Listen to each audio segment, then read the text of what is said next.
ప్రభునందు ప్రియమైన వారలారా, దేవుని పరిశుద్ధ గ్రంథములో నుండి ఇర్మియా గ్రంథము 5వ అధ్యాయం 20వ వచనము నుండి 25వ వచనం వరకున్న వాక్య భాగాలను ఉత్తర ప్రత్యుత్తర రీతిగా మార్చి చదువుకొని మనము దేవుని మాటలు ధ్యానిస్తాము. తన ప్రవక్త అయిన ఇర్మియా ద్వారా ఆ తరములో ఉన్న ప్రజలతో దేవుడు మాట్లాడుతూ పలికిన మాటల్ని మనం ఇక్కడ చూస్తూ ఉన్నాం. మనం గమనించినప్పుడు దేవుడు అంటున్నాడు, మనుషుల దోషములు, మనుషుల పాపములు ఋతువుల క్రమమును తప్పిస్తాయి అని. 25వ వచనం, మీ దోషములు వాటి క్రమమును తప్పించెను, మీకు మేలు కలుగకుండుటకు మీ పాపములే. మనుషుల యొక్క దోషములు, పాపములు ఋతువులను తారుమారు చేస్తాయని దేవుడు తన ప్రవక్త అయిన ఇర్మియా ద్వారా తన ప్రజలకు స్పష్టంగా తెలియజేస్తూ ఉన్నాడు. 24వ వచనంలో మనం చూస్తే, తొలకరి వర్షమును కడవరి వర్షమును దాని కాలమును కురిపించువాడు దేవుడే అనే విషయం. నిర్ణయింపబడిన కోతకాలపు వారములను ఆయన మనకు రప్పించు. వర్షాలు కురవడానికి ప్రతి దేశానికి కొన్ని సమయాలను, కొన్ని కాలాలను దేవుడు ఏర్పాటు చేశాడు. వాటి కాలం, ఆ కాలాల్లో వర్షాలు పడితే ఆయా దేశాలకు, ఆయా ప్రజలకు మంచిది. అంతకు ముందు పడినా అంతకు తర్వాత పడినా సమస్యలు, ఇరుకులు, ఇబ్బందులు. ప్రియులారా, ఈ నిర్ణయం ఎవరు చేశారు అని అంటే దేవుడు తన ప్రవక్త అయిన ఇర్మియా ద్వారా చాలా తేటగా చెప్తున్నాడు, నేనే చేశాను.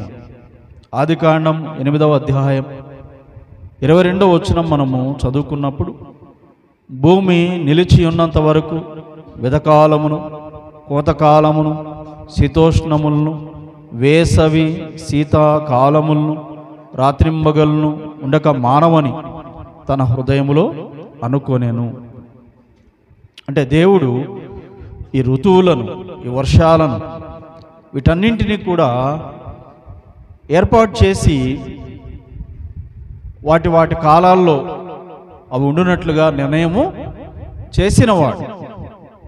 ఆయనే వర్షాన్ని కురిపించేవాడు. కాబట్టి ప్రజలు ఆయన యందు భయభక్తులు కలిగి ఉండాలి అని దేవుని వాక్యము సెలవిస్తూ ఉంది. యోబు గ్రంథము 37వ అధ్యాయం 11వ వచనము నుండి మనం చదువుకున్నప్పుడు, మరియు ఆయన దట్టమైన మేఘమును జలముతో నింపును, తన మెరుపుగల మేఘమును వ్యాపింపజేయును. ఆయన వలన నడిపింపబడినవై నరులకు నివాసయోగ్యమైన భూగోళం మీద మెరుపును మేఘములను సంచారము చేయును. ఆయన వాటికి ఆజ్ఞాపించున్నది యావత్తును అవి నెరవేర్చును.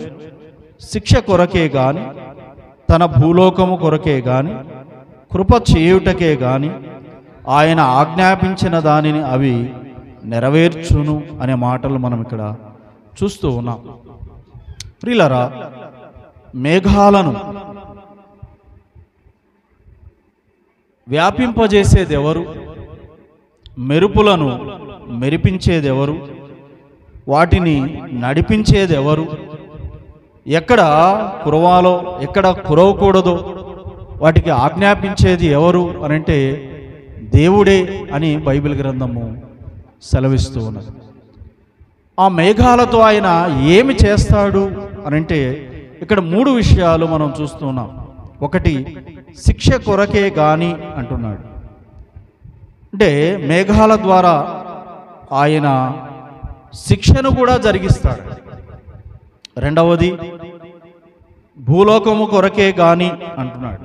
అంటే భూమి మీద ఉన్న మనుషుల కోసం కావచ్చు, పశు పక్ష్యాదుల కోసం కావచ్చు, చెట్లు చేమల కోసం కావచ్చు, వర్షము కురిపించడం. మూడవది కృప చేయుటకే గాని అంటున్నాడు. అంటే జనులు తప్పులు చేసినా పాపాలు చేసినా కూడా వారికి ఆయన కృప చూపి వర్షాన్ని కురిపించడం. ప్రియులారా, ఇర్మియా గ్రంథములో మనం గమనిస్తూ ఉన్నాం ఏమని, ఋతువులను వర్షకాలములను మనుషుల యొక్క దోషములు పాపములు ఏం చేస్తాయంట? తారుమారు చేస్తాయి. అమ్మాయ, ఈ రోజున ఎందుకు ఈ విషయాలు మనము ధ్యానించాలి? ఈ విషయాలను గురించి మనం ఎందుకు తెలుసుకోవాలి? మనకు సమృద్ధి అయిన వర్షాలు కురుస్తున్నాయి కదా అని మనం అనుకుంటున్నాం. అయితే ఈ 2022వ సంవత్సరం ప్రపంచ దేశాల మీద ఎటువంటి ప్రభావం చూపుతా ఉంది అనేది మనకు అర్థం కావాలి. ఈ 2022వ సంవత్సరంలో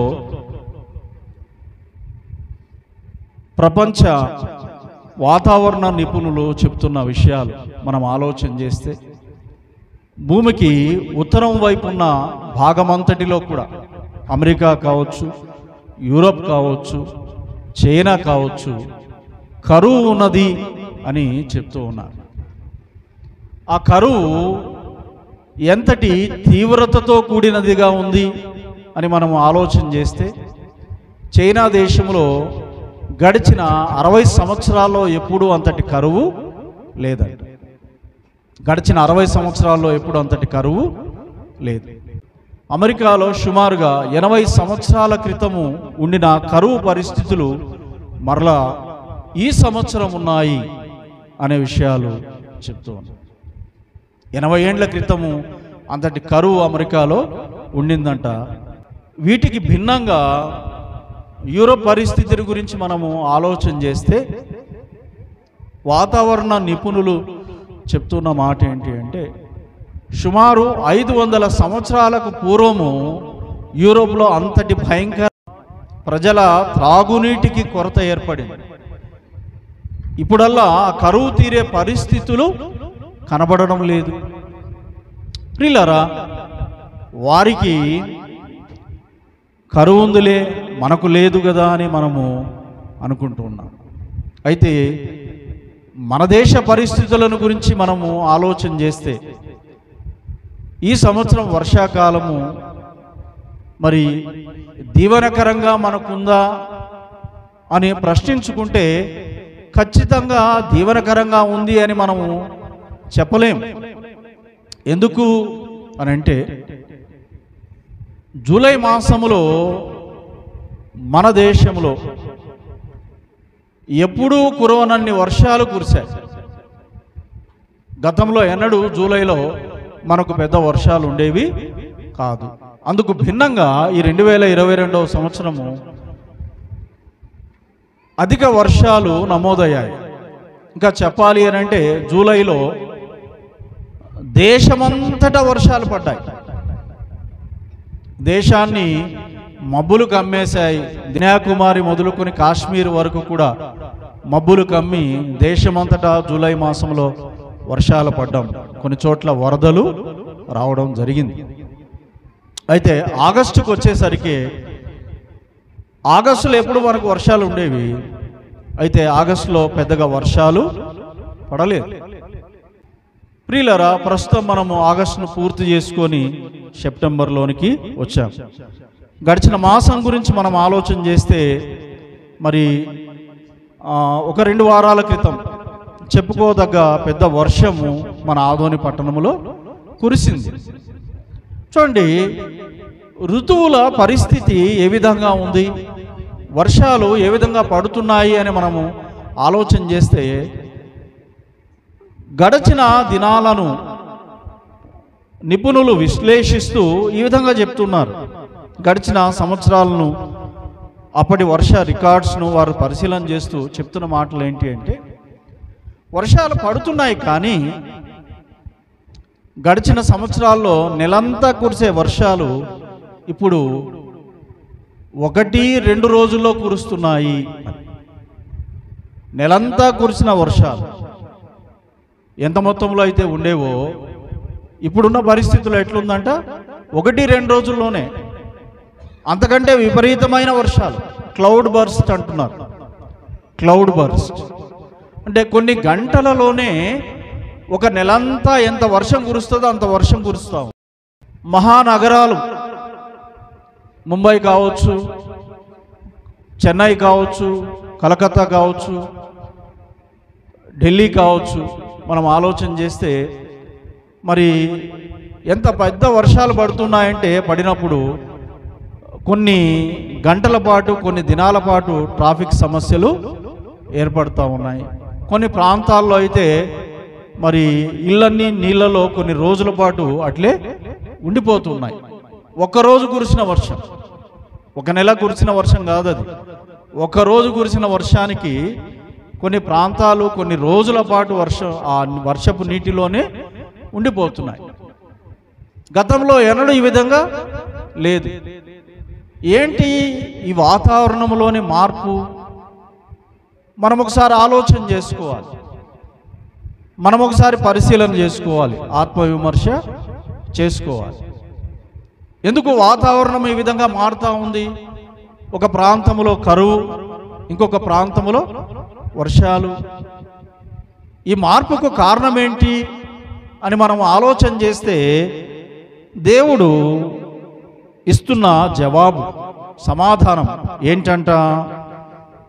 మీ దోషములు వాటి క్రమమును తప్పించెను, మీకు మేలు కలుగకుండుటకు మీ పాపములే కారణము.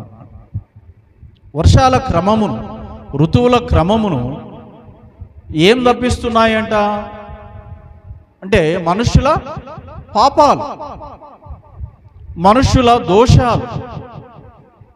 వర్షము యొక్క క్రమమును, ఋతువుల యొక్క క్రమమును తప్పిస్తూ ఉన్నది, తారుమారు చేస్తూ ఉంది. అమ్మాయ, మన ప్రాంతంలో ఉన్న ఋతువులు ఏ విధంగా ఉన్నాయి మనం ఆలోచన చేసుకోవాలి. దీనికి కారణం ఎవరు అంటే ఆ ప్రాంతంలో నివసిస్తున్న ప్రజలే. మేము కాదులే అని మనం అనుకోవడానికి వీలు లేదు. అమ్మాయ, మనమందరము కూడా ఈ విషయంలో ఆత్మవిమర్శ చేసుకోవలసిన వారముగానే ఉన్నాము, ఆలోచన చేసుకోవలసిన వారముగానే ఉన్నాము. నాకు సంబంధం లేదులే అని మనం అనుకోవడానికి వీలు లేదు. ఈ 5వ అధ్యాయము 1వ వచనము మనము గమనించినప్పుడు చూడండి, దేవుడు అంటున్నాడు, యెరూషలేము వీధులలో ఇటు అటు పరిగెత్తుచు చూచి తెలుసుకొనుడి, దాని రాజవీధులలో విచారణ చేయుడి, న్యాయము జరిగించుచు నమ్మకముగా నుండ యత్నించుచున్న ఒకడు మీకు కనబడిన ఎడల నేను దాన్ని క్షమించుదును అంటున్నాడు. దేశాన్ని దేవుడు శిక్షించాలనుకున్నాడంట. కారణం ఏంటి అనంటే ఆయన ప్రశ్న వేస్తున్నాడు, సవాలు చేస్తున్నాడు, అంటున్నాడు, ఈ యూదయ దేశ రాజధాని అయిన యెరూషలేము పట్టణములో ఈ చివరి నుండి ఆ చివరి వరకు మీరు తిరగండి, వెతకండి, ఒక్కడన్నా మీకు కనబడితే, ఒక్కడన్నా మీకు కనబడితే. ఎటువంటి వాడు ఏమంటున్నాడు ఆయన? న్యాయము జరిగించుచు నమ్మకముగా ఉండేవాడు. న్యాయము జరిగించుచు నమ్మకంగా ఉండేవాడు ఒక్కడన్నా మీకు కనపడితే ఈ యెరూషలేము పట్టణమును, ఈ యూదయ దేశమును నేను శిక్షించడం మానేస్తాను అంటున్నాడు. నేను శిక్షించడము మానేస్తాను. ప్రియులారా, ఇక్కడ మనము గమనిస్తే ఎంత ఆశ్చర్యం! ఆయన అంటున్న మాట మనము ఆలోచన చేస్తే, న్యాయము జరిగించడము, నమ్మకంగా ఉండడం సంగతి పక్కన పెట్టి దేవుడు అన్న మాటను కనుక మనం విశ్లేషణ చేస్తే, న్యాయము జరిగించుచు నమ్మకముగా నుండ యత్నించుచున్నా అంటాడు. యత్నించుచున్నా అంటే ప్రయత్నం చేయడం. అంటే ప్రయత్నం చేసేవాడు కూడా లేడంట అక్కడ. న్యాయంగా బ్రతికేవాని సంగతి పక్కన పెట్టు, నమ్మకంగా బ్రతికేవాని సంగతి పక్కన పెట్టు, కనీసం ప్రయత్నం కూడా చేసేవాడు లేడంట. నేను న్యాయంగా బ్రతకాలనే ప్రయత్నం, నేను నమ్మకంగా బ్రతకాలనే ప్రయత్నము చేసేవాడు కూడా లేడు. ఎంత విచారము, ఎంత విచారం. అమ్మాయ, దేవుడు దేశమును ప్రజలను ఎందుకు శిక్షిస్తాడు అని మనము ఆలోచన చేస్తే, వారి యొక్క దోషములను బట్టి, వారి యొక్క పాపములను బట్టి అని బైబిల్ గ్రంథం మనకు తేటగా తెలియజేస్తూ ఉన్నది. మన పితరుడైన నోహు దినాల్లో భూమి మీద ఉన్న ప్రజలందరినీ దేవుడు శిక్షించడానికి కారణమేంటి అని మనము ఆలోచన చేస్తే, ఆదికాండం 6వ అధ్యాయం 11వ వచనము 12వ వచనం మనం చదువుకున్నప్పుడు, భూలోకము దేవుని సన్నిధిని చెడిపోయి ఉండెను, భూలోకము బలాత్కారముతో నిండి ఉండెను. దేవుడు భూలోకమును చూచినప్పుడు అది చెడిపోయి ఉండెను. భూమి మీద సమస్త శరీరులు తమ మార్గమును చెరిపివేసుకొని ఉండిరి. అమ్మాయ, ఆ తరమును జల ప్రళయముతో దేవుడు ఎందుకు శిక్షించాడు అని మనం ఆలోచన చేస్తే, దేవుడు చెప్తున్న మాటలు, భూమి మీద సమస్త శరీరులు తమ మార్గమును చెరిపివేసుకొని ఉండిరి. చెరిపివేసుకొని అందరూ ఎట్లున్నారంట? బలాత్కారులుగా. భూలోకము బలాత్కారముతో నిండి ఉండెను. భూలోకము బలాత్కారముతో నిండి ఉండెను. 5వ వచనం మనం చదువుకుంటే, నరుల చెడుతనం భూమి మీద గొప్పదనియు, వారు హృదయం యొక్క తలంపులలోని ఊహాంతయు ఎల్లప్పుడూ కేవలం చెడ్డదనియో. ఏ ఆలోచనలతో హృదయాలు నిండి ఉన్నాయంట? కనీసం ఒక మంచి ఆలోచన కూడా మనుషుల హృదయాలలో లేదు. దేవుడు ఆ తరములోని ప్రజల హృదయాల తలంపులను గురించి ఇస్తున్న సాక్ష్యమును గురించి మనము పరిశీలన చేస్తే, వారి హృదయం యొక్క తలంపులలోని ఊహాంతయు ఎల్లప్పుడూ కేవలము చెడ్డదని. ఎప్పుడూ కూడా ఎటువంటి ఆలోచనలు చేస్తున్నారంట మనుషులు? చెడ్డ ఆలోచనలు కేవలం. అంటే ఇంకా ఎప్పుడు చూసినా ఇక అవే. ఒక సమయంలో కాకపోయినా ఒక సమయంలో అయినా మంచి ఆలోచన వారి హృదయాలలో వారు చేయడం లేదంట. ఎప్పుడు చూసినా ఎల్లప్పుడూ కేవలము అంటున్నాడు దేవుడు. ఎప్పుడన్నా కానీ, పగలు కావచ్చు, రాత్రి కావచ్చు, మేలుకున్నప్పుడు కావచ్చు, కూర్చున్నప్పుడు కావచ్చు, నడిచేటప్పుడు కావచ్చు, ఎప్పుడైనా కానీ వారి హృదయాలను దేవుడు చూస్తే, ఆ హృదయంలో ఉన్న ఆలోచనలు ఆయనకు ఎట్లా కనపడుతున్నాయంట? చెడ్డవిగా కనపడుతున్నాయి. ఆ హృదయ చెడుతరమును చూసి దేవుడు ఎంతో దుఃఖపడ్డాడు. తాను భూమి మీద నరులను చేసినందుకు యెహోవా సంతాపమును తన హృదయములో నొచ్చుకొని ఆ తరాన్ని అంత కఠినంగా ఆయన శిక్షించడానికి కారణం ఏంటి అంటే, ఎప్పుడన్నా కానీ వారి ఆలోచన ఎట్లుందంట? చెడ్డగానే ఉంది. మంచి ఆలోచన అనేది ఎరుగని తరము, మంచి ఆలోచన చేయని తరము. ఆలోచనలే మంచిగా లేవంటే ఇక పనులు ఎట్లుంటాయి ఒకసారి మనము ఊహించాలి. బలాత్కారముతో నిండి ఉంది. ప్రతివాడు తనకి ఇష్టమైనవి చేసుకుంటూ బ్రతుకుతూ ఉన్నాడు. అమ్మాయ, వానికి ఇష్టమైంది, అవతల వాని గురించిన అవసరము లేదు. ఆ పనులను బట్టి దేవుడు ఆ తరాన్ని శిక్షించినట్లుగా మనము చూస్తూ ఉన్నాం. ప్రియులరా, వాగ్దాన దేశంలో ఉండిన ఆ 7 జాతుల ప్రజలను దేవుడు వెళ్ళగొట్టి ఆ దేశాన్ని ఇజ్రాయేలీలకు ఇవ్వడానికి కారణమేంటి అని మనము ఆలోచన చేస్తే, లేవియకాండం 18వ అధ్యాయంలో మనము చూసినప్పుడు అక్కడ దేవుడు కొన్ని విషయాలు చెప్తాడు. వాటన్నింటి గురించి ఇప్పుడు చెప్పడానికి సమయం సరిపోదు, కానీ 2 విషయాలు చూపించి నేను ముందుకు వెళ్తాను. 22వ వచనం నుండి మనం చదువుకున్నప్పుడు, స్త్రీ శయనము వలె పురుష శయనము కూడదు, అది హేయము. ఏ జంతువునందును నీ స్ఖలనము చేసి దాని వలన అపవిత్రత కలుగజేసుకొనకూడదు. జంతువు స్త్రీని పొందునట్లు ఆమె దాని ఎదుట నిలవరాదు. అది విపరీతము. వీటిలో దేని వలనను అపవిత్రత కలుగజేసుకొనకూడదు. నేను మీ ఎదుట నుండి వెళ్ళగొట్టుచున్న జనములు వాటన్నిటి వలన అపవిత్రులైరి. ఆ 7 జాతుల ప్రజలను దేవుడు వాగ్దాన దేశములో నుండి వెళ్ళగొట్టి ఇజ్రాయేలు ప్రజలకు ఆ దేశాన్ని ఇవ్వడానికి కారణం ఏంటంట? ఏం చెప్తున్నాడు దేవుడు? పైన ఎన్నో ఉన్నాయి, అయితే మనకు విపరీతముగా అనిపించేవి, కోపం పుట్టించేవి గురించి మనం ఆలోచన చేస్తే అక్కడ అంటున్నాడు, స్త్రీ శయనము వలె పురుష శయనము కూడదు. ఏం చేస్తున్నారంట? ప్రియులరా, స్త్రీ పురుషులు వివాహం చేసుకోవడం అనేది అది దైవికమైన నియమము, నిర్ణయము.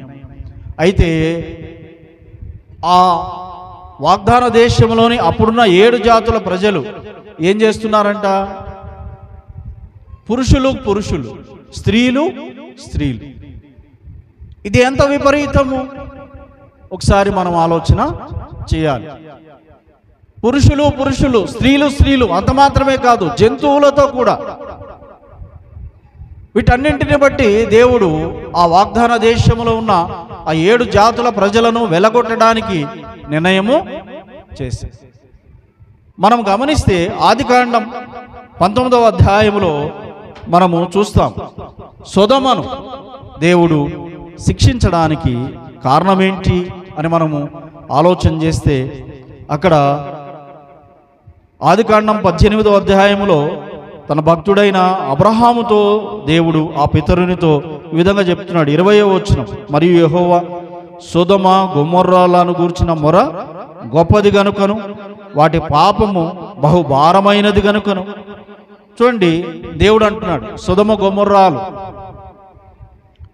ఏం చేస్తున్నాయంట? ఆ ప్రజలు ఏం చేస్తున్నారు? భారమైన పాపాలు, ఘోరమైన పాపాలు. ఏం చేశారు వాళ్ళు అని మనం ఆలోచన చేస్తే 19వ అధ్యాయంలో మనము చూస్తాం. 19వ అధ్యాయం 4వ వచనం, వారు పండుకొనక ముందు ఆ పట్టణస్థులు అనగా సొదొమ మనుషులు బాలురును వృద్ధులను ప్రజలందరినూ నలుదిక్కుల నుండే కూడి వచ్చి ఆ ఇల్లు చుట్టవేసి లోతును పిలిచి, ఈ రాత్రి నీ యొద్దకు వచ్చిన మనుషులు ఎక్కడ? మేము వారిని కూడినట్లు మా యొద్దకు వారిని వెలుపలికి తీసుకొని రమ్మని అతనితో చెప్పగా. ఎంతటి విపరీత పోకడలు ఈ ప్రజలు కలిగి ఉన్నారు. లోతు ఇంటికి వచ్చిన ఆ దేవదూతల్ని ఏం చేస్తామంటున్నారు? ప్రియులారా, ఆలోచించారు. ఎందుకు సొదొమ గొమొర్రాలను దేవుడు అగ్ని గంధకములతో శిక్షించాడు అని అంటే వారి పాపము ఇక్కడ దేవుడు రాయించి పెట్టాడు. ఎంతటి విపరీతమైన పోకడలు, విపరీతమైన ధోరణి, ఇవన్నీ తెలిసిన ఇజ్రాయేలు ప్రజలు. చూడండి, సొదొమ గొమొర్రాల గురించి ధర్మశాస్త్రంలో వారు చదివారు. వాగ్దాన దేశంలో ఏ ప్రజలనైతే దేవుడు వారి కోసం వెలగొట్టాడో వాటిని గురించి వీరు చదివారు. చదివి కూడా న్యాయాధిపతుల దినాల్లో, న్యాయాధిపతుల గ్రంథము 19వ అధ్యాయం 22వ వచనం, వారు సంతోషించుచుండగా ఆ ఊరి వారిలో కొందరు పోకిరులు ఆ ఇల్లు చుట్టుకొని తలుపు కొట్టి, నీ ఇంటికి వచ్చిన మనుషుని మేము ఎరుగునట్లు అతని బయటికి తెమ్మని ఇంటి యజమానుడైన ముసలవానితో అనగా. ఇజ్రాయేలు ప్రజలకు ఈ విషయాలు తెలియదా? సొదొమ గొమొర్రాలను దేవుడు శిక్షించడానికి కారణం పురుషులతో పురుషులు, స్త్రీలతో స్త్రీలు సాంగత్యం చేయడమేనని. వాగ్దాన దేశంలో తమకు ముందుగా ఉండిన 7 జాతుల ప్రజలను దేవుడు వెలగొట్టడానికి కారణం ఇటువంటి విపరీతమైన ప్రవర్తనలే అని వీరికి తెలియదా? ధర్మశాస్త్రం వీరు ఎరుగరా? ధర్మశాస్త్రమును బోధించే లేవీలు వీరి మధ్య లేరా అంటే ఉన్నారు. కానీ ఏం చేస్తున్నారంట? గిబియోనులో ఉన్న పోకిరులు తమ మధ్యకు వచ్చిన ఆ వేరే ఊరు వ్యక్తిని, అతను కూడా ఇజ్రాయేలీయుడే, వేరే ఊరు నుండి తన స్వస్థలానికి వెళ్తూ మార్గమందు అక్కడ రాత్రివేళ బస చేశాడు అంటున్నారు. ఆ వ్యక్తిని బయటికి తీసుకురా, మేము అతనితో శయనించాలి అని. జరిగిందేంటి ఆ సంఘటనను బట్టి అని మనము ఆలోచన చేస్తే ఇజ్రాయేలు ప్రజల్లో ఉండిన ఒక గోత్రం, 12 గోత్రాల ఒక గోత్రమైన బెన్యామీను గోత్రము ఏ స్థితికి వెళ్ళిపోయింది అనంటే ఒక గోత్రము నాశనమయ్యే పరిస్థితులు. చూడండి, ఒక గోత్రములో ఎవరు మిగలని పరిస్థితులు. 21వ అధ్యాయం 2వ వచనం నుండి చదువుకున్నాడు. ప్రజలు బేతేలుకు వచ్చి దేవుని సన్నిధిని సాయంకాలం వరకు కూర్చుండి, యెహోవా ఇజ్రాయేలీల దేవా, నేడు ఇజ్రాయేలీలో ఒక గోత్రము లేకపోయేను. ఏమైందంట పరిస్థితి? ఆ గిబియోనులో ఉన్న పోకిరులు చేసిన పనిని గిబియోనీయులు సమర్థించారు, బెన్యామీనీయులు సమర్థించారు. ఆ తప్పు చేసిన వారిని శిక్షించడానికి వారు ఇష్టపడలేదు, కానీ వారిని వెనకేసుకొని వచ్చి మాట్లాడారు. దాన్ని బట్టి ఇది ఎవరికి కోపం వచ్చింది అంటే దేవునికి కోపం వచ్చింది. ఏం జరిగింది? యుద్ధము. మిగతా 11 గోత్రాలు ఒకవైపున, బెన్యామీను గోత్రం ఇంకొక వైపున. ఎవరి కోసం కొట్లాడుతున్నారు? పాపపు పని చేసిన పోకిరీల కోసము కొట్లాడుతున్నారు. వాళ్ళని శిక్షించాలా సమర్థించాలా అంటే వారు సమర్థిస్తూ వెనకేసుకొస్తున్నారు. జరిగిన యుద్ధములో 1000 మంది చనిపోయారు. ఇజ్రాయేలు ప్రజలు దేవుని సన్నిధికి వస్తే బెన్యామీను గోత్రానికి సంబంధించిన వారెవరు కూడా అక్కడ లేరంట. అమ్మాయి, ఆ ప్రజలకు తెలియదా విషయాలు? తెలుసు, కానీ ఏం చేస్తున్నారు అనంటే ఒక మాట మనం చూస్తాం. ఆ దినాల్లో ప్రజల ప్రవర్తన ఏ విధంగా ఉంది అంటే 25వ వచనం, ఆ దినములలో ఇజ్రాయేలీలకు రాజు లేడు, ప్రతివాడును తన ఇష్టానుసారముగా ప్రవర్తించుచూ వచ్చాను. ఏంటంట? ప్రజలు ఎట్లా బ్రతుకుతున్నారు? వాళ్ళకి ఇష్టమైనవి చేస్తూ ఉన్నారు. వారికి దేవుడు అంటే భయం లేదు, భక్తి లేదు, దేవుని ఆజ్ఞలు తెలిసినా వాటిని లక్ష్య పెట్టే మనస్సు లేదు. దేవుడు చెప్తూ ఉంటాడండి, దేవుడు చెప్తూ ఉంటాడు. దేవుడు చెప్పినట్టు చేస్తే మేము బతికేది ఎట్లా? దేవుడు చెప్పేది చెప్తుంటాడు, మేము చేసేది మేము చేస్తూ ఉంటాం. ప్రియులారా, తమకిష్టానుసారమైన ప్రవర్తన, ఆ ప్రవర్తనను బట్టి ఆ తరములో జరిగింది ఏంటి అంటే ఘోరమైన నరమేధం. ఒక గోత్రమే ఉనికి కోల్పోయే ప్రమాదం. బైబిల్ గ్రంథం మనము చదివినప్పుడు దేవుడు ఎందుకు ప్రజలను శిక్షిస్తాడు, దేవుడు ఎందుకు దేశాలను శిక్షిస్తాడు, దేవుడు ఎందుకు ఆయా తరాలను శిక్షిస్తాడు అని అంటే ఆ ప్రజల పాపమును బట్టి, ఆ ప్రజల దోషమును బట్టి అనే విషయాలు మనం చూస్తూ ఉన్నాం. అమ్మాయ, మన తరానికి మనము ఆశీర్వాదకరంగా ఉన్నామా? మన తరానికి మనము దీవెనకరంగా ఉన్నామా? ఒకసారి మనం ఆలోచన చేసుకున్నాం. దేశంలో ఋతువులు క్రమంగా లేవు. లేకపోతే నాకేంటి? నేనేమన్నా కారకుడినా అని నువ్వు అనుకుంటే పొరపాటు.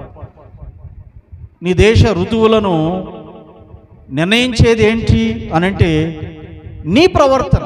ప్రతి వ్యక్తి తన్ను తాను ఆత్మవిమర్శ చేసుకుంటూ తన దేశం కోసం, తన ప్రజల కోసం ఆ దేవుని యందు భయము భక్తి కలిగి జీవిస్తే ఋతువులను దేవుడు సకాలంలో నడిపిస్తాడు, దీవెనకరమైన వర్షాలను కురిపిస్తాడు. అలాగున కాకుండా వర్షాలు విపరీతంగా ఉంటున్నాయి అని అంటే దానికి కారణం ఏంటి? ఒకసారి మనం ఆలోచన చేసుకోవాలి.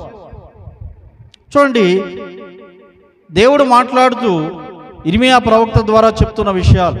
ఎందుకు ఆ దేశాన్ని దేవుడు శిక్షించాలనుకున్నాడు అని అంటే మనం మొదటిగా చూసాం. ఏమని? న్యాయమును గురించిన ఆలోచన ఎవరికి లేదంట. నమ్మకంగా బ్రతుకుదామని ఎవడు కోరుకోవడం లేదు. కిందికి మనం వస్తే 8-9 వచనాల్లో ఈ మాటలు మనకు కనపడతాయి. ఇర్మియా గ్రంథం 5వ అధ్యాయం, బాగుగా బలిసిన గుర్రముల వలె ప్రతివాడును ఇటు అటు తిరుగుచు తన పొరుగువాని భార్య వెంబడి సకిలించు. ఏమంటున్నాడు ఇక్కడ దేవుడు? దేశంలో ఉన్న ప్రజలు, అమ్మాయ, నీకొక భర్తను దేవుడిచ్చాడు, నీకొక భార్యను దేవుడు ఇచ్చాడు. నీ భర్తకు నీవు, నీ భార్యకు నీవు నమ్మకంగా బ్రతకమని నీకు ఆజ్ఞాపిస్తూ ఉన్నాడు. అయితే భర్తతో తృప్తి లేని భార్యలు, భార్యతో తృప్తి లేని భర్తలు ఏం చేస్తూ ఉన్నారంట అంటే పొరుగువారి వైపు చూస్తూ ఉన్నారు. ఇటు అటు చూస్తూ ఉన్నారు. దేవుడు అంటున్నాడు, బాగుగా బలిసిన గుర్రముల వలె ప్రతివాడును ఇటు అటు తిరుగుచు. ఇటు అటు తిరిగేవాడెవడు? అమ్మాయ అర్థం కావాలి మనకు. ఈ ఇల్లు ఆ ఇల్లు చూస్తున్నావా? కుడి పక్కకు ఎడమ పక్కకు చూస్తూ ఉన్నావా? ఇంటి ముందు ఇంటి వెనక చూస్తూ ఉన్నావా?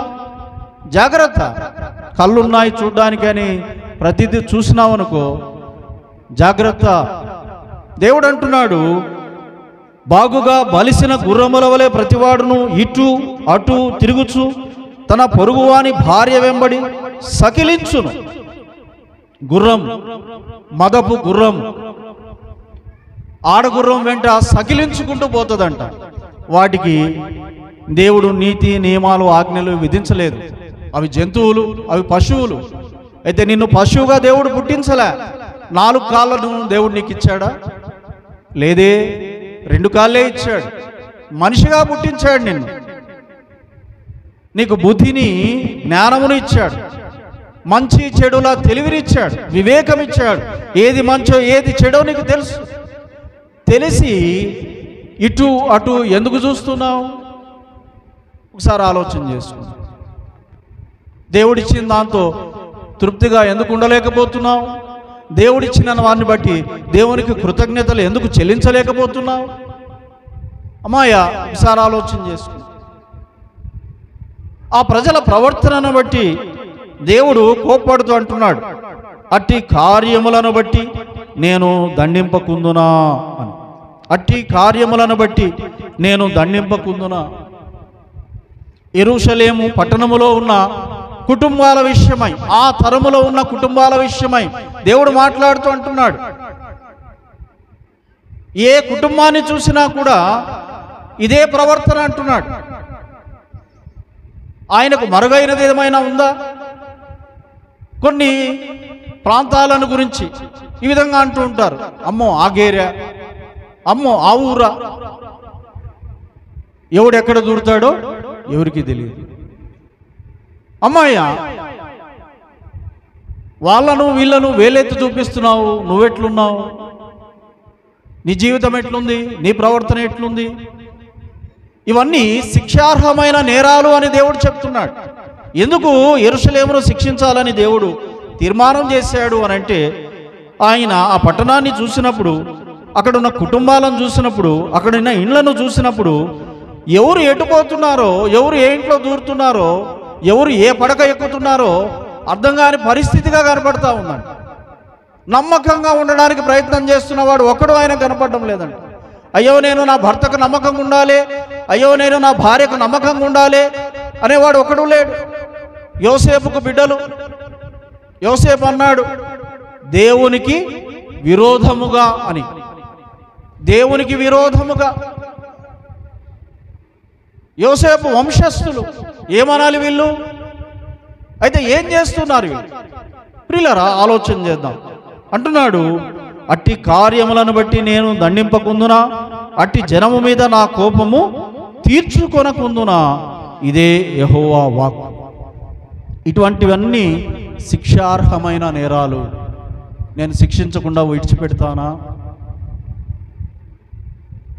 గుడ్డివాన్లాగా చూసి చూడనట్టు ఉండమంటారా? దేవుడు ప్రశ్న వేస్తున్నాడు ఆ ప్రజల్ని. శిక్షార్హమైన నేరాలు. ఇటువంటి తప్పులు చేసుకుంటూ, ఇటువంటి పాపాలు చేసుకుంటూ, మా దేవుడు పాపుల రక్షకుడు, దేవా నేను పాపిని, నన్ను క్షమించు అని అంటే ఆయన నా పాపాలను క్షమిస్తాడు అని మందిరానికి వచ్చి బలలో చేయి వేసేవారు ఎంతమందో. ఇజ్రాయేలీలు కూడా అదే చేస్తూ ఉన్నారు. ఏమని? దేవుడు కృపగలవాడు, దేవుడు దయగలవాడు అని ఆయనకు పాప పరిహారార్థ బలులను అర్పిస్తూ ఉన్నారు. ఆ బలులు అర్పించి అంటున్నారు, మా పాపములకు దేవుడు ప్రాయశ్చిత్తం చేశాడు, మా పాపములను దేవుడు క్షమించేశాడు అని మందిరంలో నుండి బయటకు వెళ్ళి మరలా ఏం చేస్తున్నారంట? అదే పాపము చేస్తూ ఉన్నారు. ఆయనకు చూసి చూసి చూసి చూసి చూసి విసుగు వచ్చేసి, విసిగి వేసారిపోయి ఆయన మాట్లాడుతూ అంటున్నాడు. ఏమని? ఎన్నాళ్ళు ఎన్నాళ్ళు అమ్మాయ దేవుని మందిరానికి చేరి వస్తున్న మనం, దేవుని బలలో చేవేస్తున్న మనం న్యాయమును గురించిన ఆలోచన కలిగి ఉన్నామా? నమ్మకమును గురించిన ఆలోచన కలిగి ఉన్నామా? దేవుడు నమ్మకమైన వాడు అని మాట్లాడుతున్నాం. అయితే దేవునికి మనం ఎంత నమ్మకంగా ఉన్నాము? దేవుడిచ్చిన జీవిత భాగస్వామికి ఎంత నమ్మకంగా ఉన్నాము? దేవుడిచ్చిన కుటుంబాల్లో ఎంత నమ్మకంగా ఉన్నాం? ఒకసారి మనం ఆలోచన చేయాలి. నమ్మకం అనేది మన చిరునామానా? దేవుని ప్రవక్త అయిన మోషేని గురించి దేవుడే స్వయంగా అన్నాడు, నా ఇల్లంతటిలో నమ్మకమైన వాడు, నా ఇల్లంతటిలో నమ్మకమైన వాడు. ఎంత నమ్మకమైన వాడు! ఎందుకు దేవుడు మోషేను కోరుకున్నాడు అనంటే, 40 ఏండ్లు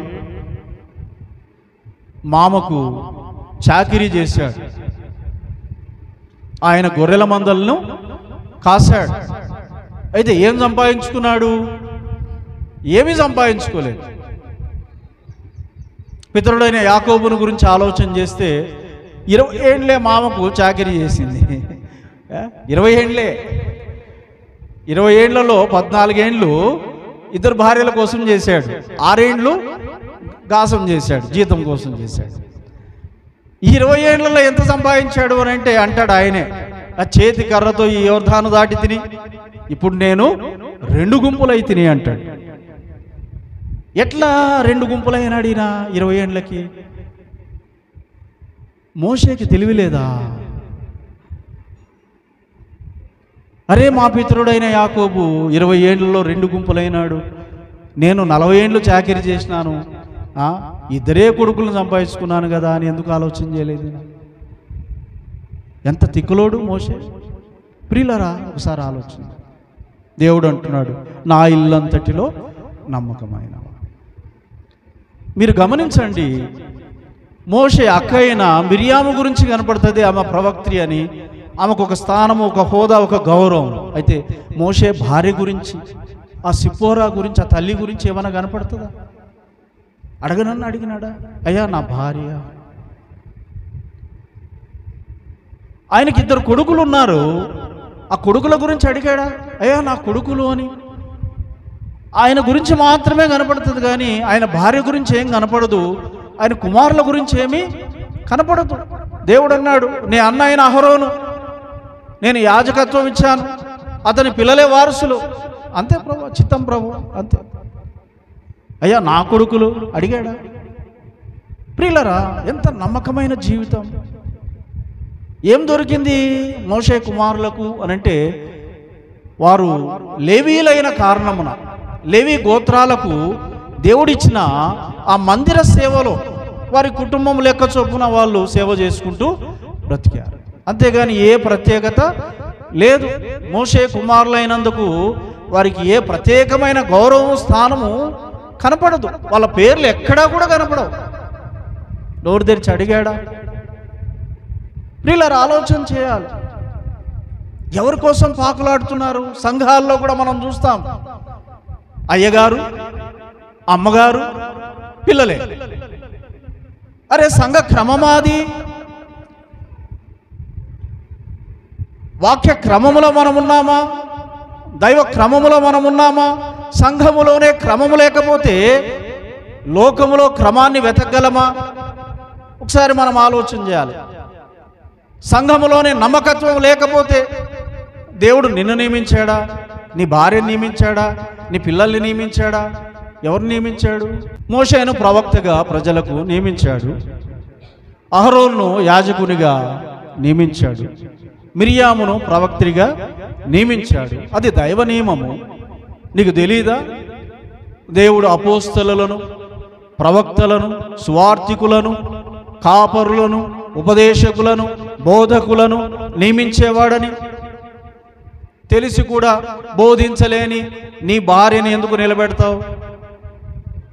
తెలిసి కూడా బోధించలేని నీ పిల్లల్ని ఎందుకు నిలబెడతావు? వారసత్వమా ఇది? ఎక్కడుంది సంఘాల్లో క్రమము? ప్రియులరా, దేవుని సంఘములోనే, దేవుని ఇంటిలోనే న్యాయం ఎక్కడుంది? నమ్మకత్వం ఎక్కడుంది? క్రమం ఎక్కడుంది? ఒకసారి మనం ఆలోచన చేయాలి. నమ్మకమైన వారి కోసం దేవుడు వెతుకుతూ ఉన్నాడు. మోషే కనపడ్డాడు. 40 ఏండ్లు చాకిరీ చేశాడు, ఏమీ సంపాదించుకోలేదు. మామ ఇచ్చింది తిన్నాడు, ఇచ్చింది కట్టుకున్నాడు, తనకంటూ ఏమీ లేదు. అందుకే దేవుడు మోషేను కోరుకున్నాడు 80 ఏండ్ల వయసులో. ఎందుకు ఆ తరములో మోషేను కోరుకున్నాడు అనంటే, నమ్మకంగా బ్రతుకుతున్నాడు కాబట్టి.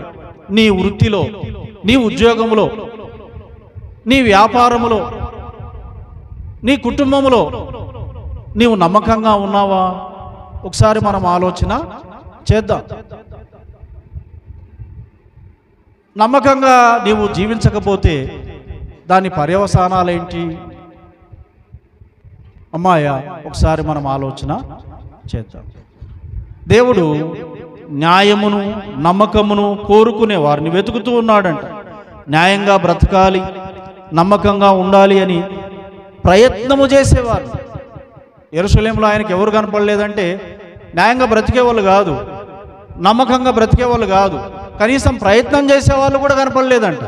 అందుకే ఆయనకు బాధ ఎక్కువైంది, కోపం ఎక్కువైంది. ఆయన శిక్షించాలని తీర్మానము చేశాడు. నువ్వు కనీసం ప్రయత్నమైనా చేస్తున్నావా? నమ్మకంగా బ్రతకాలనే ప్రయత్నం, న్యాయంగా బ్రతకాలనే ప్రయత్నం. అమ్మాయి, ఒకసారి మనం ఆలోచన చేద్దాం. ఇంకా ఏంటి కారణాలు ఆ ప్రజలను ఆయన శిక్షించాలనుకోవడానికి అని మనము ఆలోచన చేస్తే, చూడండి ఇక్కడ దేవుడు చెప్పిన మాటలు.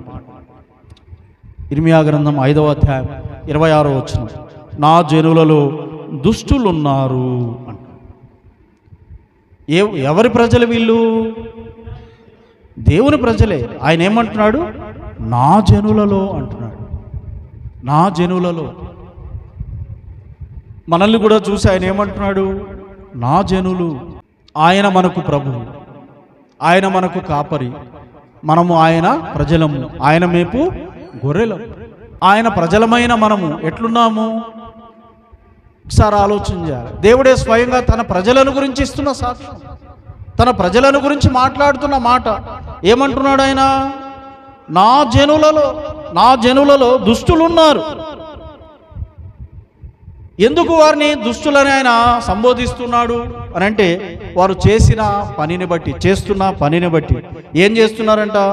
పక్షుల వేటకాండ్రు పొంచియుండునట్లు వారు పొంచియుందురు, వారు బోనులు పెట్టుదురు, మనుష్యులను పట్టుకొందురు.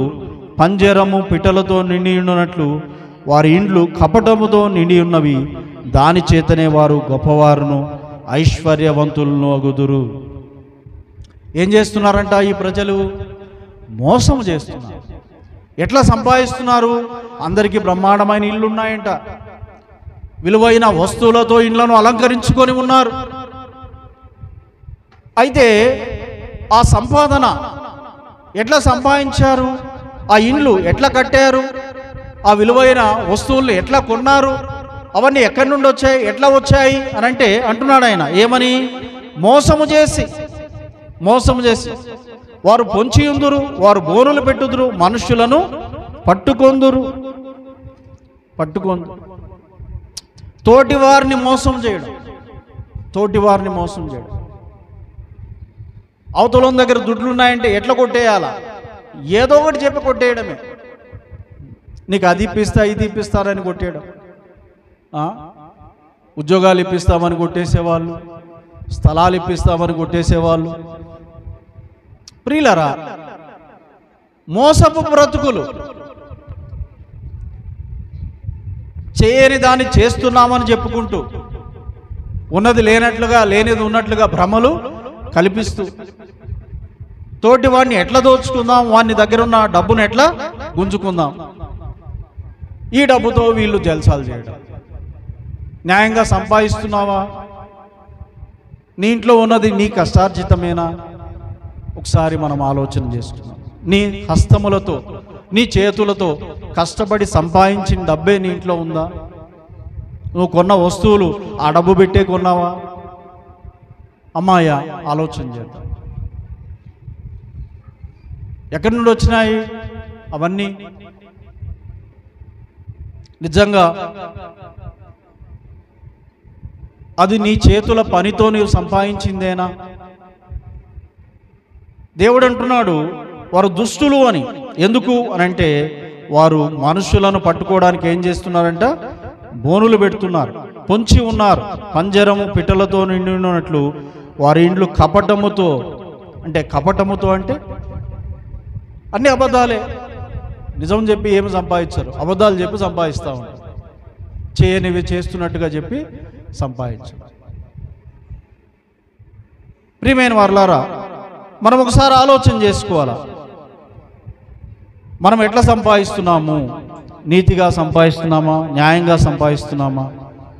ఇంకా అంటున్నాడు 28వ వచనంలో మనం చూస్తే, వారు క్రొవ్వి బలిసి ఉన్నారు, అంతేకాదు అత్యధికమైన దుష్కార్యములు చేయుచున్నారు. ఆ మాటల గురించి మనం ఆలోచన చేస్తాం.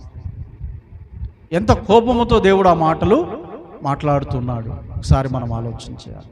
ఆ తరమును, ఆ ప్రజలను కూడా దేవుడు శిక్షించాడు, కరువుతో శిక్షించాడు. ఇజ్రాయేలు దేశ చరిత్రలో మనం కరువుల్ని చూస్తాం. అయితే కూడా ప్రజల్లో ఏం లేదంట? మార్పు లేదు, ప్రవర్తనలో మార్పు లేదు, పనుల్లో మార్పు లేదు, పద్ధతుల్లో మార్పు లేదు. దేవుడు విసిగిపోయి ఏం చేయాలనుకుంటున్నాడంట? శత్రువుల చేతికి అప్పగించాలి అనుకుంటున్నాడు. చూడండి, ప్రస్తుత వాతావరణ పరిస్థితులను గురించి మనం ఆలోచన చేస్తే ఉత్తరార్ధ గోళమంతా కరువుతో నిండి ఉంది. మన దేశంలోనేమో ఉత్తరప్రదేశ్లోని తూర్పు ప్రాంతాల్లో, బీహార్లోని పశ్చిమ ప్రాంతాల్లో కరువు ఉంది. మిగతా దేశమంతా కూడా వర్షాలు పడుతున్నాయి, కానీ అవి క్రమంగా దీవెనకరంగా కురవడం లేదు. నెలలో 1-2 రోజుల్లో విపరీతమైన వర్షాలు పడిపోతున్నాయి. ఎంతటి వర్షాలంటే వాగులు, వంకలు, నదులు అన్నీ పొర్లి పారుతూ ఉన్నాయి. ఊర్లకు ఊర్లు మునిగిపోతూ ఉన్నాయి. అదేవిధంగా కొంచెం అట్లా పక్కకు పోయినామంటే మన పక్కనే పాకిస్తాన్ ఉంది. పాకిస్తాన్లో పరిస్థితి ఎట్లుంది అని అంటే విపరీతమైన వరదలు. పొరుగునున్న పాకిస్తాన్ దేశంలో విపరీతమైన వర్షాలు. వాళ్లకు జూలై మాసం నుండి వర్షాకాలం ప్రారంభమవుతుంది. జూలై మాసం నుండి సెప్టెంబర్ మాసం వరకు వర్షాలు కురుస్తాయి ఆ దేశంలో. అయితే ఈ సంవత్సరము జూను 3వ వారం నుండి వర్షాలు ప్రారంభమయ్యాయంట. అక్కడ జూన్ ఏమి, జూలై ఏమి, ఆగస్ట్ ఏమి, 2.5 నెలల నుండి వర్షాలు పడుతూనే ఉన్నాయి అక్కడ. అర్థమవుతుందా? చూడండి, పక్కన ఉన్న చైనాలో ఏమో కరువు ఉంది. 3 దేశాలు సరిహద్దులు కలిగి ఉన్నవి. కాశ్మీర్ దగ్గర మనం చూస్తే మన దేశము, చైనా, పాకిస్తాన్ 3 కలిసి ఉంటాయి. 3 పొరుగు దేశాలు, సరిహద్దులు కలిగిన దేశాలు. ఒక దేశంలో ఏమో కరువు ఉంది, ఇంకో దేశంలో ఏమో వర్షాలు అడపాదడపా పడుతున్నాయి, ఇంకో దేశంలోనేమో విపరీతమైన వరదలు ఉన్నాయి. 2.5 నెలల నుండి దేశంలో వర్షాలు కురుస్తున్నాయి. ఆ దేశంలో ఉన్న ఒక మంత్రి ఈ విధంగా మాట్లాడుతూ ఉంది. ఆమె అనింది, బైబిల్లో ఉన్న వర్షాలు మా దేశాన్ని ముంచివేశాయి అని. ఏమంటా ఉందామే? బైబిల్లో ఉన్న వర్షాలు. వాళ్ళు క్రిస్టియన్స్ కాదు, దే ఆర్ నాట్ క్రిస్టియన్స్. కానీ ఆమె ఏం చెప్తా ఉంది? బైబిల్లో ఉన్న వర్షాలు మా దేశాన్ని ముంచివేశాయి. ఈ రోజున పాకిస్తాన్ పరిస్థితి ఏంటి అంటే దేశంలో 3వ వంతు నీట మునిగి ఉంది. అర్థమవుతా ఉందా? దేశంలో 3వ వంతు నీట మునిగి ఉంది. ఆ 3వ వంతు భాగంలోనే దేశంలోని సగం జనాభా నివసిస్తూ ఉన్నారు. దేశంలోని సగం జనాభా ఎక్కడుంది అంటే సింధు నది పరివాహక ప్రాంతాలు, పంజాబ్ ఆ ప్రాంతంలో ఉంది. సగం జనాభా, పాకిస్తాన్లోని సగం జనాభా ఆ ప్రాంతంలోనే నివసిస్తున్నారు. ఆ ప్రాంతమంతా ఇప్పుడు ఏమైందంట? వర్షపు నీటిలో మునిగిపోయింది. సింధు నదికి 2.5 నెలల నుండి కురుస్తున్న వర్షాలను బట్టి వచ్చిన వరదతో సుమారు 100 కిలోమీటర్ల చెరువు ఏర్పడిందంట. ఏమేర్పడిందమ్మా? చెరువు. ఎన్ని కిలోమీటర్లు ఉంది చెరువు? అది 100 కిలోమీటర్లు. ఎన్ని అడుగుల లోతో తెలుసా? సుమారుగా 10 అడుగుల లోతు. ఆ దేశపు మంత్రి మాట్లాడుతూ అంటా ఉందామే, నీళ్లను తోడి పోస్తామంటే మాకు స్థలము లేదు, దేశములో 3వ వంతు సముద్రాన్ని తలపిస్తాం. అమ్మాయ, మన పొరుగుననే ఉన్నారు. ఒకళ్ళు తాగడానికి నీళ్లు లేక అల్లాడుతున్నారు, ఇంకొకళ్ళు నీళ్ళలో నుండి ప్రాణాలను ఎట్లా కాపాడుకోవాలో అర్థం కాక అల్లాడుతున్నారు. కొన్ని వందల మంది, సుమారు 1500 మంది ప్రజలు ఇప్పటి వరకు ఆ వరదల బారిన పడి చనిపోయారంట. సుమారుగా 4.5 కోట్ల మంది ప్రజలు వరదలతో అల్లాడుతూ ఉన్నారు. ఒకళ్ళు కాదు, ఇద్దరు కాదు, వందలు కాదు, వేలు కాదు. ఎంతమంది ప్రజలమ్మా? 4.5 కోట్ల మంది ప్రజలు వరదలతో అల్లాడుతున్నారు. దేశానికి సుమారుగా 1,00,000 కోట్ల నష్టము ఏర్పడింది. ఎంత నష్టము? 1,00,000 కోట్ల నష్టం. 2.5 నెలల నుండి వర్షాలు కురుస్తూనే ఉన్నాయి. ప్రపంచ వాతావరణ నిపుణులు చెప్తున్నది ఏంటంటే ఈ సెప్టెంబర్ మాసం అంతా కూడా పాకిస్తాన్లో వర్షాలు పడతాయని చెప్తున్నారు. ఎక్కడికి పోవాలి నీళ్లు? అమ్మా, ఆలోచన చేద్దాం. ఏంటి ఈ విపరీత పరిణామాలు? ఒక పక్క తాగడానికి నీళ్లు లేక అల్లాడుతూ ఉంటే, ఇంకో పక్క దేశాలను ముంచివేస్తున్న వరదలు. ఏంటిది? ఎవరు కారణం? ఎవరు కారకులు? అమ్మాయి, ఆలోచన చేస్తున్నామా? దినములు చెడ్డవి గనుక అని అపోస్తలుడైన పౌలు అంటాడు. ఎటువంటి దినాల్లో మనం ఉన్నాము? ఎట్లా చెడ్డబయ్యాయి దినాలు? చూడండి, తినడానికి లేక, ఉండడానికి లేక పాకిస్తాన్లోని ప్రజలు, లక్షల మంది ప్రజలు ఆకాశం కిందే వర్షాలు పడుతున్నాయి, తలదాచుకోవడానికి కూడా మాకు స్థలం లేదు, ఆకాశం కింద ఇట్లే తడిసిపోతున్నాం, మాకు ఏదైనా చిన్న టెంట్ ఇవ్వండి అన్నాడు.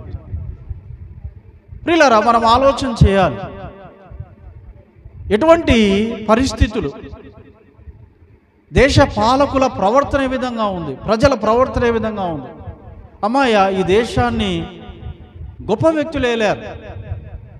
తన ప్రభుత్వము ఒక ఓటుతో కూలిపోతుందని తెలిసి కూడా ఆ ఒక్క ఎంపీని కొనడానికి ఇష్టపడని గొప్ప వ్యక్తి అయిన అటల్ బిహారీ వాజ్పేయి గారు, ఆ మహనీయుడు ఈ దేశాన్ని పరిపాలన చేశాడు. మనం ఆలోచన చేయాలి. ప్రజలు ఎట్లున్నారు, ప్రభుత్వాలు ఎట్లున్నాయి, నాయకులు ఎట్లున్నారు? దేవుడు అంటున్నాడు, న్యాయంగా బ్రతికేవాళ్ళు, నమ్మకంగా బ్రతికేవాళ్ళు అరుదు అయిపోయారు, కరువు అయిపోయారు, కనీసం ప్రయత్నం కూడా చేయడం లేదు. చూడండి, ఎంతసేపు వారి వ్యక్తిగత స్వార్థమును గురించి ఆలోచన చేసుకుంటూ ఎదుటివారిని మోసము చేసి సంపాదించుకోవడానికి, తమ ఇండ్లను, ఆస్తులను పెంచుకోవడానికి ప్రయత్నం చేస్తున్న వాళ్ళే కనపడుతున్నారు, కానీ న్యాయమైన సంపాదన కోసం ప్రయత్నిస్తున్న వారు ఎవరు నాకు కనపడడం లేదు. ఇంకా మనం చూస్తే ఇర్మియా 5:28 అంటాడు, తండ్రి లేని వారు గెలవకుండానట్లు వారి వ్యాజ్యమును అన్యాయముగా తీర్చుదురు, దీనుల వ్యాజ్యమును తీర్పునకు రానియ్యరు.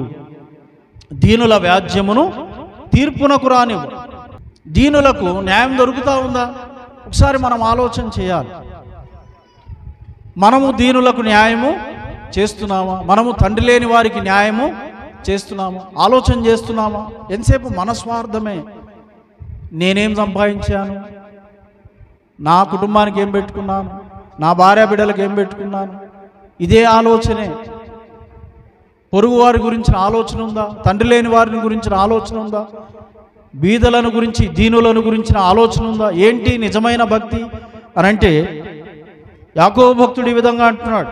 యాకోబు పత్రిక 1వ అధ్యాయం 27వ వచనం, తండ్రి అయిన దేవుని ఎదుట పవిత్రమును నిష్కలంకమునైన భక్తి ఏదనగా దిక్కులేని పిల్లలను, విధవరాండ్లను వారి ఇబ్బందిలో పరామర్శించుటయు, ఇహలోక మాలిన్యము తనకనకుండా తను తాను కాపాడుకొనుటయునే. దీనులను, దరిద్రులను, దిక్కులేని వారిని, తండ్రి లేని పిల్లలను, విధవరాళ్లను ఏం చేయాలంట? పరామర్శించాలి. వారి ఇబ్బందిలో, వారి అవసరతలో, వారి కష్టములో అట్లున్నామా? వారిని దోచుకుంటున్నామా? దేవుడు అంటున్నాడు చూడండి, తండ్రి లేని వారిని, దీనులను, వారు దోచుకుంటున్నారని, మోసం చేస్తున్నారని, బాధిస్తున్నారని, వాటన్నింటిని బట్టి 29వ వచనంలో చూస్తాం. అట్టి వాటిని చూచి నేను శిక్షింపకయుందునా, అట్టి జనులకు నేను ప్రతిదండన చేయకుందునా, ఇదే యెహోవా.